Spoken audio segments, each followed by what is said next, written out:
Nebraska is suing the Obama administration, hoping to stop a directive that requires schools to allow transgender students to use bathrooms and locker rooms of the gender they identify with. The Omaha Public School District is reviewing its own policy.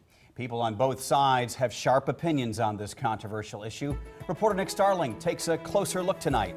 The U.S. Supreme Court just last week announced it will take up a case involving transgender students and their rights when it comes to bathrooms. Since OPS is Nebraska's largest school district, many are watching closely.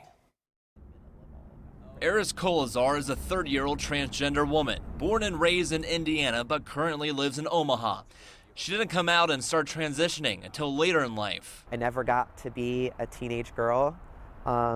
It's weird going through puberty in your 30s. In her hometown of 2000, being transgender would mean being an outcast. I lived in a very repressive environment where that kind of thing would not have been accepted. That's the environment Kolazar doesn't want OPS students to be in. She hopes the school board adopts a policy allowing transgender students to use the bathroom they identify with, not what's on their birth certificates. Every day that OPS doesn't have a policy for trans kids, there's another out trans kid out there who has to teach their teacher or their administrator about how to correctly support them. What we need to do is provide clear and consistent direction to our staff and our administration so that the same message is being delivered to all of our students. OPS board member Marion Fay brought this issue up to the full board, hoping to create a policy to ensure all students have the district's support. OPS has an opportunity to be a leader in this state by crafting a really comprehensive, well thought out, well written policy. If we continue to let you guys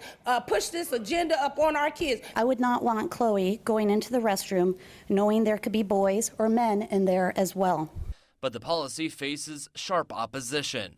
Other people want to impose their theories and their values on us, whether they're a taxpayer of this city or not. Nebraska Family Alliance Executive Director Karen Bowling says her group got involved when people complained to them about the proposed transgender bathroom policy.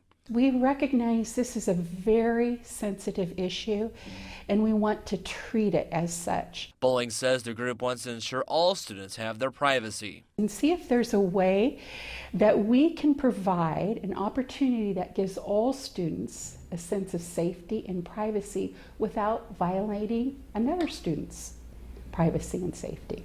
But Faye says privacy and safety are two different issues. Let's not imply intentionally or unintentionally that allowing transgender students to use the facility and have full access to the facility of the gender that they identify with is in any way related to creating an unsafe space, because it's not.